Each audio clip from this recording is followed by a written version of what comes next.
X square plus twice x plus 3, ऐसा समीकरण कभी पढ़े हो? इसमें स्वतंत्र चर और परतंत्र चर निकालना आप लोग जानते हैं क्या? स्वतंत्र चर और परतंत्र चर जानते हैं? नहीं जानते? अच्छा चलो ठीक है, मैं छोटा सा क्वेश्चन पूछ रहा हूं। आप मुझे ये बताइए कि आपके घर में जो फैसला लेते हैं, फैसला लेते हैं, तो वो फैसले में मुख्य भूमिका किसकी रहती है? रहता है वो फैसला लेने के लिए स्वतंत्र है, ठीक है?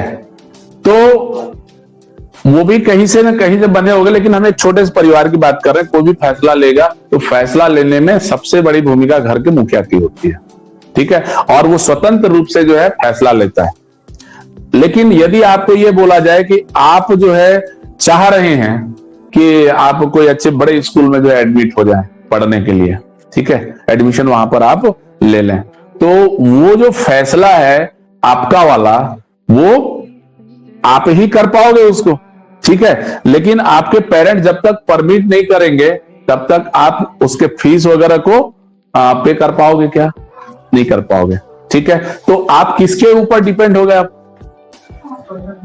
घर वालों के ऊपर, ठीक है? तो जो घर वाले मुखिया हैं वो क्या हुए? स्वतंत्र। तो ऐसे वैल्यूज यहां पर आप देखिए कि जो स्वतंत्र है उसका वैल्यू कुछ भी हो सकता है, कुछ भी हो सकता है ना? और वो अगले वाले को इफेक्ट डालता हो, ऐसा कुछ दिख रहा है क्या?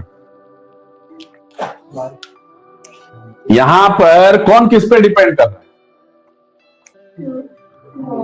एक दूसरे पे डिपेंड तो कर रही है, दिख रहा है, ठीक है? अब आपको ये आइडेंटिफाई करना है कि कौन वैल्यू, कौन सी वैल्यू को अपन इंडिपेंडेंट कुछ भी ले सकते हैं।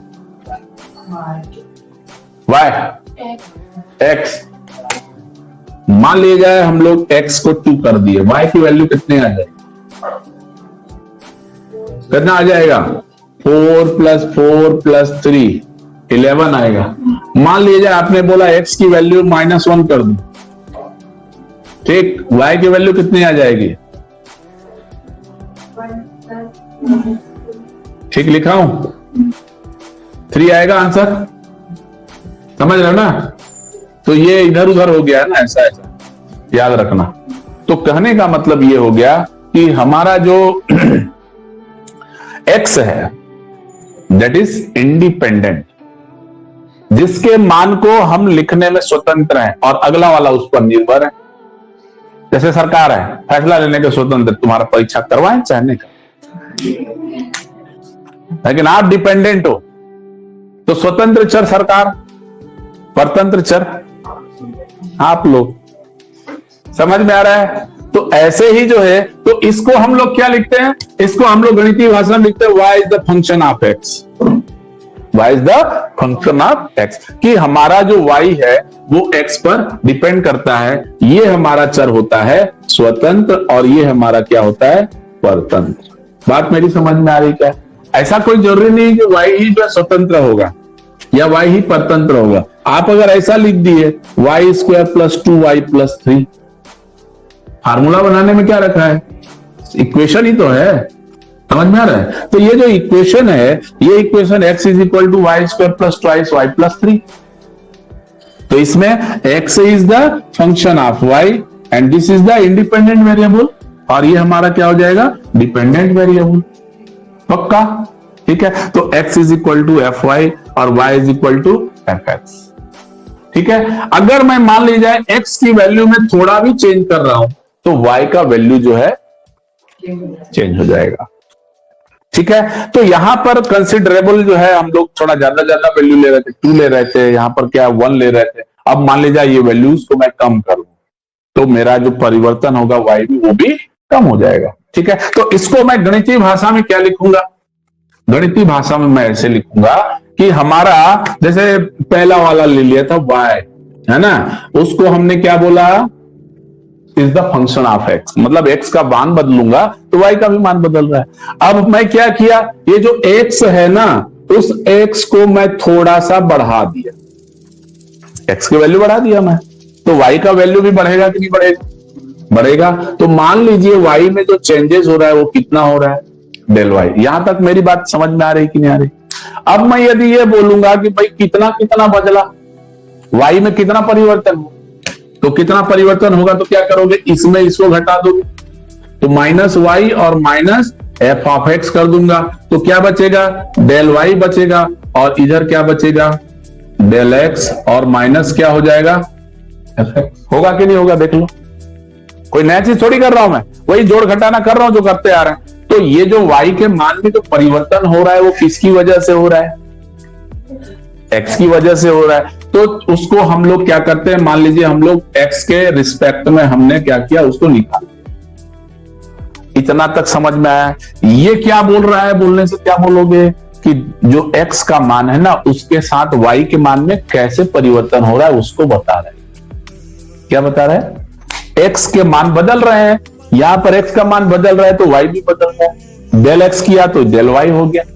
ठीक है, तो y जो है वो हमारा परतंत्र चर है ना, और x क्या हो गया, स्वतंत्र चर हो गया। तो स्वतंत्र चर नीचे, तो इसके हिसाब से y बदल रहा है। तो ये जो हमारा डेल y बटे डेल x है, डेल माने समझ रहे हो छोटी सी मात्रा, ठीक है, तो डेल y बटे जो डेल x है ये हमारा क्या बता रहा है, अगर हम इसको थ्योरेटिकली बात करेंगे तो ये बोल रहा है कि भाई x के साथ y का मान कैसे बदल रहा है।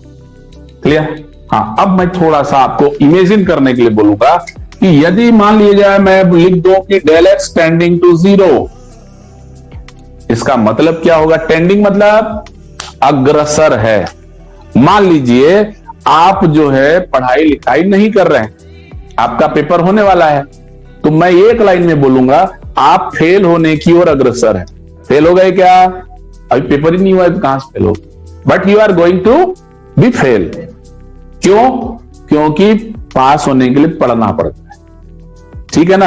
अब मैं यहां पर क्या कर रहा हूं, जो चेंज हुआ था x का मान, उस x के मान को मैं छोटा छोटा करते जा रहा हूं। मतलब जैसे मान लीजिए शुरू में मैं लिया था डेल x बराबर जो है 1 सेंटीमीटर लिया, मैं बोला आप डेल x को थोड़ा ज्यादा हो गया, थोड़ा और कम कर, तो क्या किया आपने 0.5 सेंटीमीटर।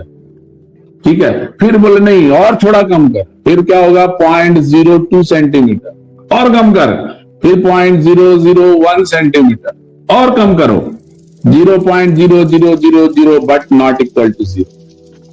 समझ में आ रही मेरी भाषा? हम जब ऐसा बात करते हैं इसका मतलब यह है कि डेल एक्स की वैल्यू को हमको 0 के बराबर नहीं करना है, 0 से ठीक पहले की स्थिति चाहे वो 0.000001 हो लेकिन 0 ना हो। ठीक है, तो उसको हम वहां पर एक नई बात करते हैं, उसको हम लोग बोलते हैं लिमिट। क्या बोलते हैं उसको? लिमिट बोलते हैं, और सीमा उसको बोला जाता है, इसको परिभाषित किया जाता है। तो एकदम जो सूक्ष्मतम मान है, अब जैसे यहां पर मैं लिख देता हूं limit del x tending to 0, मतलब क्या हुआ कि हम डेल एक्स के मान को अत्यंत ही सूक्ष्म कर देते हैं एकदम। तो क्या हो जाएगा, हमारा जो परिवर्तन होगा y के मान में वो भी सूक्ष्म हो जाए, बहुत कम होगा कि नहीं होगा। तो इसको हम लोग गणितीय भाषा में इस तरीके से लिखते हैं, tending to 0 f of x plus del x minus f of x divided by del x. तो ये जो सूक्ष्म परिवर्तन हो रहा है y का x के सापेक्ष, इसी को हम लोग लिखते हैं dy अपॉन dx। समझने के लिए आप ये कर सकते हैं, ये जो डेल है इसमें थोड़ा ज्यादा अंतर है, और ये जो डेल है, ये जो डी ले रहे हैं मतलब उससे और सूक्ष्म, जब हमारा डेल एक्स का मान कितने की ओर जा रहा है, 0 की ओर अग्रसर है। बात मेरी समझ में आ रही? ठीक है, तो ये जो dy अपॉन dx है, इसका मान कितना मिल गया, limit del x tending to 0 f of x plus del x minus f x upon del x. इसी को ही हम लोग बोलते हैं अवकलन। क्या बोलते हैं इसको? अवकलन, या बोला जाता है डिफरेंशिएशन। बात मेरी समझ में आ रही है?